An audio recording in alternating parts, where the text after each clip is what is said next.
There's only one problem, however, and I feel like many people have already pointed this out, and it just pisses me off. You've been given fame on a golden platter. That Dixie Damelio is the most spoiled, undeserving star of the internet.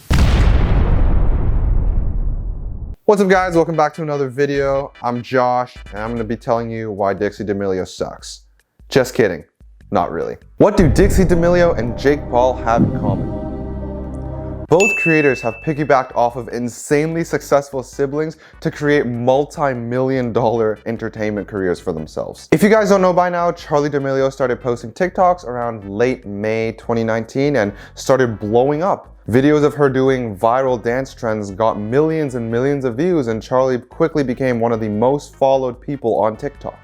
A year and a half later, May 2019 to the day I'm filming this video, February whatever, 6th, 5th, 2021, Charli D'Amelio stands the sole queen of TikTok, having amassed over 100 million followers, which doubles second place. Charli D'Amelio, whether you like her or not, has clearly cemented herself in social media history, but someone else who has also benefited from, I'd say, her rise to fame or her hype is her sister, Dixie Damelio. Dixie, who often appears in Charli's videos, has also gained a massive following and is now one of the top 10 most followed people on TikTok, which is wild. There's only one problem, however, and I feel like many people have already pointed this out, and it just pisses me off. Let's just start with this. To be big on any social media platform, you have to provide the audience with some sort of value. Now, whether it's impressing people with your dance moves, or making someone laugh, or entertaining someone, or even teaching someone something new, everyone from Charli D'Amelio to Addison Rae to King Batch and Logan Paul have all provided their audience with some sort of value in return for their massive following. All of these creators have provided something unique, new, and fresh, and that's why people want to watch them. I mean, that's why you watch your favorite creators, right? I'm assuming your favorite creator is someone who does something unique, but also does that thing very, very well. I mean, that's why people want to watch you in the first place. In fact, I would go as far as to say every single person who is remotely famous on social media has provided their viewers with some sort of positive value, except one. And that person, you guessed it, Dixie Damelio. While Charli is a competitive dancer and actually dances, like she knows how to dance, Dixie Damelio is like not that good. Like you look at her dancing, she's like mediocre at best. And obviously, no offense to her, I mean, I'm sure she's a great person.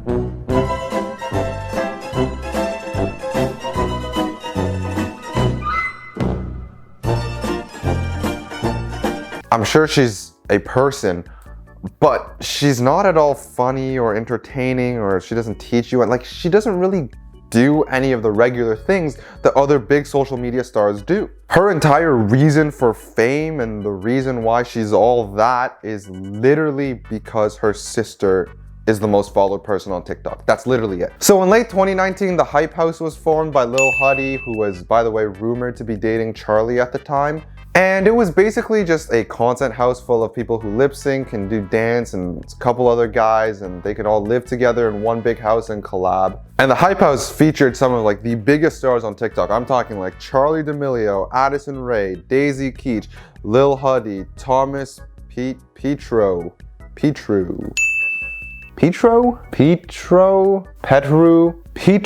featuring names like Charli D'Amelio, Addison Rae, Daisy Keech, Lil Huddy, and a lot more. There was obviously one name on the list that left me scratching my head, otherwise I wouldn't be making this video. And it was Dixie Damelio. The house was created for easy collabs among the top TikTokers to dance together and to lip sync together.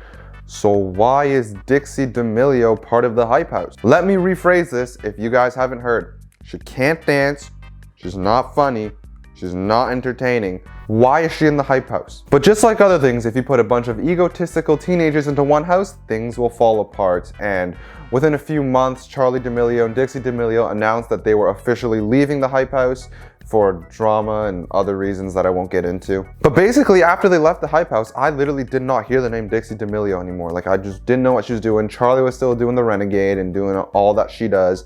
And Dixie just kind of disappeared. I mean, I don't really know where she went. Up until one day, I was scrolling on my For You page on TikTok, you know, looking at videos, doing the usual, when I saw someone making fun of Dixie Damelio's new song. I honestly didn't even know Dixie was making a song, so I was pretty curious. I listened to the song. For those of you that don't know, her first ever single song that she released is called Be Happy. And I'm not gonna lie to you, it's not a bad song. It got hella memed for the way she pronounced but. But however, or should I say, however, it's really not that bad other than that fact. I could definitely, see myself listening to this song in like a store or something. If they played it, I wouldn't feel weird. And it's obviously very well produced and very well, just everything is so good just because they're in LA, they got millions of dollars. There's so many people who want a big breakout song. So Dixie's like, I want to make a song, and everyone's like, okay, we're gonna help you make it. And then turns out to be kind of a banger. And while this song didn't break Billboard Top 100, it got on a bunch of other charts and it honestly performed quite well. Now let me remind you that all of this has happened because a year and a bit ago, Dixie's younger sister decided to post a video of her dancing on TikTok, and literally within the span of a year, she is making music like of the highest quality with like access to the best producers and best writers and best music makers in the entire industry. I mean, if you listen to the music, if you actually listen to it, she's not the greatest singer in the world. I mean, don't get me wrong, she's not bad. There are pop singers that are worse than her, Selena Gomez. But I mean, for someone like Selena Gomez, she was literally the lead role and the lead actress of a Disney show, and she's not even that bad at singing, she's just not good. And with some auto-tune, some nice writers, some whatever you need to be good at music, she's doing fine. But if you look at Dixie, Dixie isn't the star of a Disney show. She's not even the star of TikTok. She's the sister of the star of TikTok. It still baffles me how much influence she had literally just by being the sibling of someone. All she had to do was post a couple TikToks of her saying, hey, I'm Charlie's sister, and she's all blown up and famous now. Granted, I'll admit she was terrible at dancing when she first started, and you can kind of see the improvement. Like, she's definitely trying, but it's still not very good, Dixie. I'm sorry. But okay, I got off track. Okay, she releases his first song. It's pretty good. She wants to pursue a career as a music artist. Completely fine. You know what? That's cool. You got super lucky blowing up, super lucky getting in the hype house, super lucky with all these resources and all these people to help you blow up your first song. You want to be a music star? Go for it. Let's see what happens. It takes her 3 months to drop another song. 3 months. Yeah, she's making YouTube videos, whatever. I make YouTube videos, I do sports, I do music. It's not that hard to make YouTube videos. That's all she's doing, by the way. No school, doesn't really post on TikTok, and even if she does, come on, let's face it, it takes like 5 minutes to film a TikTok video. She has nothing to do. She could be in the studio working on a whole album for 3 months. 3 months pass. She announces her next song. Now, at this point, Dixie fans are hyped. I'm not hype at all because I really could not care less, but I'm a little interested. I'm like, hey, maybe she improved in the 3 months. Maybe she was taking singing lessons and now she's Ariana Grande or something. She announces a remix of the same song with 2 other artists. She, 3 months, didn't write a single thing, nothing. She is literally singing the same song. She didn't even add a part. She just took out her verses and they added 2 rap verses. It is absolutely ridiculous. All she had to do was film a music video. That was literally her job. In 3 months, was film a music video. Didn't write anything, didn't need to produce anything. She doesn't produce for herself. Didn't need to write anything, didn't write for those rappers. At this point, I feel like a lot of people, including myself, are like, okay, not only is she super lucky and doesn't deserve her fame, now that she's been given fame literally on a golden platter, she is not working for it at all. Like, completely just throw it out the window. Like, okay, if you gave me fame today, you gave me 1 million YouTube subscribers doing commentary, you bet I would be working my ass off every single day to create videos. I mean, I would be researching, pumping out like 2 to 3 videos a week, editing myself, doing everything myself. Why? First of all, because I feel like I owe it to people, because the fame I have is undeserved, so I feel like I need to give them something back. And second of all, I feel like I should be taking every opportunity I have in life, regardless of whether it's given to me or not, and like pushing it to the fullest potential, right? That's what everyone would do. But anyways, that's besides the point. You know, maybe Dixie, maybe she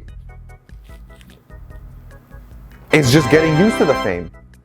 That's a possibility. All right, let's see what her next song is about. And then came what I believe to be the nail in the coffin. That Dixie Damelio is the most spoiled, undeserving star of the internet. Dixie, at the end of 2020, in December, released a song that she wrote herself. It was called One Whole Day. Now keep in mind, she already released a song called Be Happy, which like the entire premise of the song is, I'm not a happy person, which like, first of all, how can you not be? But no, it's okay, it's just a song, whatever. And let me just read you the chorus of this song. By the way, it's supposed to be the most catchy part of the song. Like this is the part of the song that people are gonna remember. It's the chorus, all right?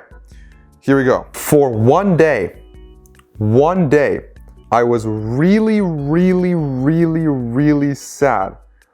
For one day, one whole day, I missed you really, really, really, really bad. I would play the song, but copyright, so you just have to hear me read it. Now, I cannot begin to comprehend the amount of lazy songwriting that went into this. These lyrics like legitimately sound like they were written by a kindergartner, and I'm not exaggerating. I can guarantee you there are 4-year-olds who say this exact phrase to their mom when their mom won't get them McDonald's. Can you really find no other adjective than really and no other word to describe your emotion than sad? And that's not even the worst part. That's not even close to being the worst part. The worst part about this is when she received backlash, she got mad. She got upset. Instead of apologizing for her lazy songwriting and her inexcusable excuse of music, she told people to stop being mean, claiming that she worked really hard on the song.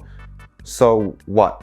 We should like it? When I was in first grade, I worked really, really, really, really hard on making mud pies. No one's gonna buy that from me if I try and sell it to anyone. Just because I worked hard on it doesn't mean it's good. I feel like up to this point, she's been given everything so much to the point where she feels like anything she puts out, people should just like because that's simply the way it works. Well, welcome to the real world, Dixie, because guess what? That's not how it works. And can I just add on by saying like how insulting this is to like up and coming artists and other people who are actually trying on their music, who put hundreds of hours into their music, release it on Spotify just to get like 10,000 streams and actually be happy about it. And here's Dixie getting backlash from a platform that was given to her that she didn't work for at all. And she's complaining that people don't like the music that clearly took her like 10 minutes to write. I mean, come on. Every producer in LA, every up-and-coming DJ, every up-and-coming songwriter would dream of writing for someone with a platform as big as hers, and yet this is what she comes up with. Going into the future though, I definitely hope that Dixie Damelio starts coming out with like better music. It's there, don't get me wrong. Her style and everything, I feel like it could be really unique, and I feel like she does have something going for her, but just put in a little bit of work, please, Dixie. If you're watching this, which you're probably not, because this video probably only has like 10 views. Please, just make it better. Just make it better. You have everything around you. Just make it better. If you guys made it to the end of the video, thank you so much. Like, subscribe, do everything you can to help this video if you enjoyed, because it helps me out a lot and I'm trying to grow on YouTube, and unlike Dixie, I actually want to work for my stuff. All right, that was kind of salty, but yeah guys, peace.